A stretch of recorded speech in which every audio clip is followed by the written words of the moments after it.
On commence ce tour de la presse sportive par la nomination du nouvel entraîneur du Milan AC hier. Stefano Pioli a été intronisé par les rossoneri qui lui ont fait signer un contrat de 2 ans comme l'écrit le Quotidiano Sportivo.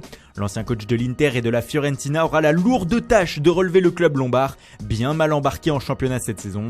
D'ailleurs, l'Italien a de suite montré ses ambitions. « Je veux jouer la Ligue des Champions et nous nous battrons pour cela », a-t-il déclaré lors de sa conférence de presse de présentation. Milan a donc trouvé chaussure à son pied, ce qui n'est pas encore le cas de l'Olympique lyonnais. Après avoir écarté Silvino, Jean-Michel Aulas va rencontrer dans les prochaines heures Laurent Blanc afin de lui proposer de prendre les rênes de l'équipe. Le technicien français va passer son grand oral pour le journal L'Équipe, lui qui n'a plus entraîné depuis son départ du Paris Saint-Germain en 2016. L'ancien sélectionneur des Bleus est libre actuellement, tout comme José Mourinho qui aurait été sondé. Mais comme le rapporte le Times, le Portugais a rejeté l'offre lyonnaise. Il attend un poste en Première Ligue qu'il aimerait retrouver après son aventure à Manchester United. On reste dans l'actualité des coachs avec celui d'Arsenal, Unai Emery. Le technicien espagnol serait selon le Mirror en conflit ouvert avec l'un de ses joueurs, à savoir Mesut Özil. Le milieu offensif allemand ne joue pas beaucoup cette saison et craint même d'avoir disputé sa dernière rencontre sous le maillot des Gunners en Carabao Cup le 24 septembre dernier contre Nottingham Forest.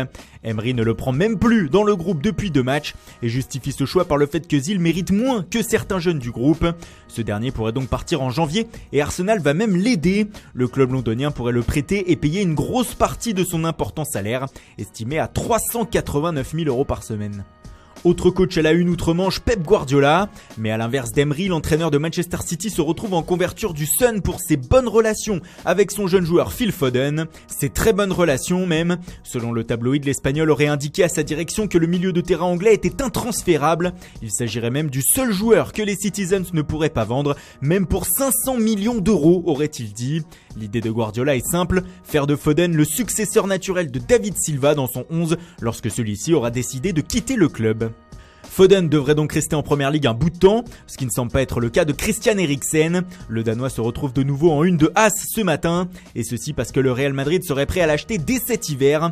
La direction madrilène aurait fait comprendre à Zinedine Zidane qu'ils étaient dans l'obligation d'acheter un milieu de terrain en janvier, et ils auraient donc jeté leur dévolu sur Eriksen. Le milieu des Spurs fait aussi la une de Marca ce matin. Le quotidien précise qu'une offre serait en préparation de la part des Madrilènes, et un transfert du Danois dans la capitale espagnole arrangerait tout le monde. En effet, ce dernier est libre en juin 2020, ce qui pourrait permettre au Real de l'avoir à moindre coût et ainsi amener Tottenham à récupérer de l'argent sur un joueur qui ne veut pas prolonger. Et on termine par l'actualité du FC Barcelone marquée depuis hier par les déclarations de Lionel Messi à la radio Racuno. La Pulga a abordé différents sujets qui font la une de Sport ce matin. Le plus important pour le quotidien catalan a été celui de sa prolongation de contrat. Mon idée de terminer ma carrière ici à Barcelone a lâché l'Argentin. Il s'est aussi exprimé sur la venue d'Antoine Griezmann cet été. Il n'y a jamais eu aucun inconvénient à ce qu'il vienne. Il n'est pas facile de jouer au Barça même si ça peut le paraître vu de l'extérieur. Il va s'adapter, c'est un joueur de grande qualité, très intelligent, on n'a aucun doute.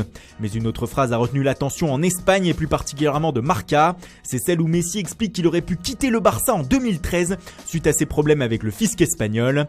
J'ai été le premier à être épinglé, tout a été plus dur. J'ai servi d'exemple. À ce moment-là, j'ai pensé à partir, pas parce que j'avais spécialement envie de quitter le Barça, mais parce que je voulais quitter l'Espagne, parce que je me sentais maltraité.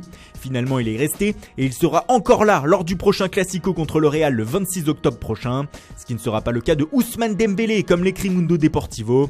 En effet, suite à son carton rouge contre Séville, le champion du monde français a écopé de 2 matchs de suspension. Mais comme le rapporte Sport, le FC Barcelone a annoncé son intention de faire appel afin d'avoir son joueur pour ce match. Ansu Fati en revanche sera là. La nouvelle pépite des Blaugrana n'a pas été retenue par le sélectionneur espagnol des moins de 17 ans pour disputer le mondial de la catégorie à la fin du mois. Il reste donc à la disposition de son club. Voilà, c'est tout pour aujourd'hui. Merci pour votre fidélité, bonne journée à tous et rendez-vous dès demain matin pour une nouvelle revue de presse.